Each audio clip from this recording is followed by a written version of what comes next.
Welcome to the Three Edge Week in Review for the week of July 18th. I'm Fritz Folts, the Chief Investment Strategist here at Three Edge.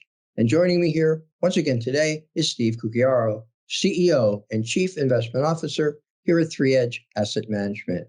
Today, Steve and I will be discussing the prospect for a scenario that is sometimes referred to as an earnings recession in the economy, and whether such a scenario could be on the horizon for the U.S. economy. We'll look at how declining corporate profits can be one of the three stages of a bear market. And as always, we'll discuss how investors can think about protecting their investment portfolios from a potential earnings recession. But first, a brief look at the recent market activity. And after really a brutal first 6 months of the year, U.S. equity markets are enjoying a bit of a rebound thus far in the month of July.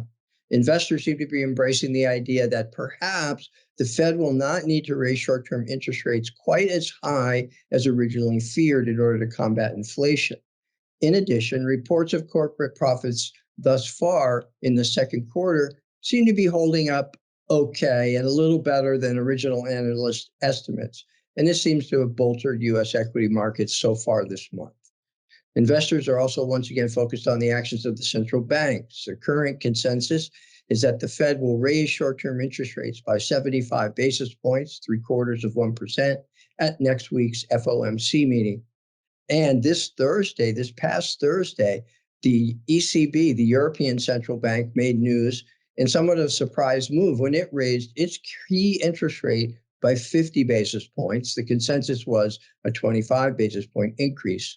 And this represented the first interest rate increase in 11 years by the ECB and the biggest rate increase since 2000 as Europe confronts surging inflation and the risk of recession. Also, lastly, this week, U.S. jobless claims report showed that initial claims for unemployment insurance reached an 8-month high in June as more companies announced job cuts, suggesting some softening in the labor market. And this report is one of those potentially head-scratching pieces of news that we've discussed in the past, where bad economic news could actually be interpreted as good news for the market, since higher unemployment claims could portend a slowdown in the labor market, which in turn could moderate wage growth, thereby reduce one important component of inflationary pressure, and thereby potentially making the Fed's job of combating inflation perhaps somewhat easier and allowing them to dial back on monetary tightening sooner than originally intended, which could potentially be positive for the markets. I just always love citing those types of examples, Steve, because it shows just how crazy our business is.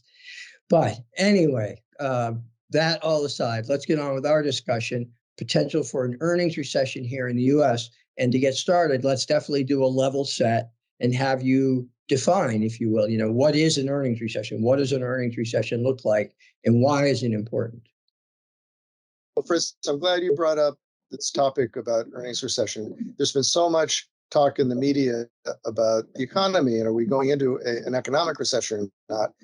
And what's more directly relevant for estimating what the stock market is going to do is corporate earnings. That's much more directly connected to corporate fortunes than the overall economy itself. Now, of course, they're tied, but an earnings recession is simply if earnings growth continues to rise like it has been for some time, or does it begin to slow down and even go negative? And that's really relevant. And so the focus that I want to really pay attention to is earnings. Excellent. So as I mentioned earlier, we're in the midst of the second quarter earnings reporting season. And maybe it'd be helpful to put up one of the slides from the quarterly webinar, which shows just how elevated corporate earnings are on a historical basis, So that's where we're starting this discussion from. That's right. And people who are optimistic or bullish about the stock market often point out correctly that earnings are doing fine. In fact, they're doing so well, profit margins are about the highest they've ever been in history. And as we've mentioned in the past, only 2 times in history have they ever been higher. Once was right before the crash of 1929 and the Great Depression. And the second was before the second dip of the Great Depression, where the market fell another 50%. So not as good news as people think that we have really high profit margins, because what happens when you have extraordinarily high profit margins? Well, they eventually go back to average, at least average, if not below average. And there are a whole host of reasons why that might be coming up over the next few months. We have a global economic slowdown. It's been slow in coming. There's still the effect of a lot of the stimulus that's still washing through the economic system. And companies have so far, many have been able to raise their prices to keep their margins high, but eventually they'll have trouble continuing to raise their prices when consumers are hurting. At the same time, you have costs, or the expenses to corporations, going up. Capital costs are going up because interest rates are going up. You have energy costs going up, transportation costs are going up, labor costs are going up. This is typically going to squeeze margins. So we might not see corporate earnings do badly during this current earnings season, but the challenge will be perhaps in Q3, 3 months from now. That will be more likely when we will see a possible earnings recession. Right. I think that's right. And that's when you see monetary tightening sort of more the full impact on the financial system and the company. So I think maybe yet another chart from the 3Edge quarterly webinar, which could help us in this discussion. And that is how oftentimes in a bear market, deteriorating prospects for future growth of corporate profits is really a key component, or one of, I think in the slide you talk about, it can be one of the three components of a bear market. So maybe if you went into that a bit more detail. Sure. So during a bear market, investors hope that it's over at any point in time. And we've certainly gone through phase one of the bear market, which was the big break in the long-term uptrend. We certainly have had that. We're down over 20% at one point. And that's the definition of a bear market.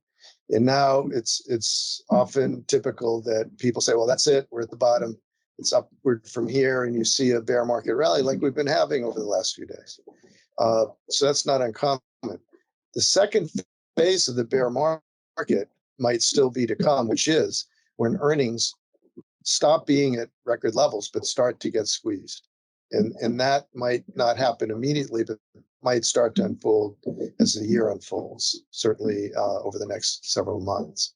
And so that's why we think, while there's no question we could continue to have a bear market rally for some time, we think it's temporary because we think we haven't even entered phase two yet, which is when corporate profits start to disappoint people.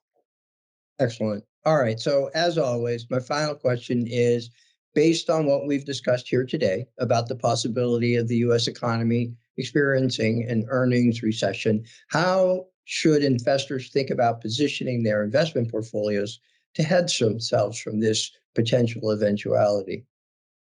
Well, I can see and sympathize with many investors who want to believe it's the bottom, who want to get fully invested again and ride the market back up. It could be very tempting to do that. And that's typical of bear market rallies. But when we rely on our research and our models, it tells us that, number one, earnings are vulnerable to further declines, and that could add another leg to the bear market sometime in the not too distant future. And number two, despite the fact that the market has fallen over 20% at one point, valuations are still elevated. Valuations are still in overvalued territory by the way we measure.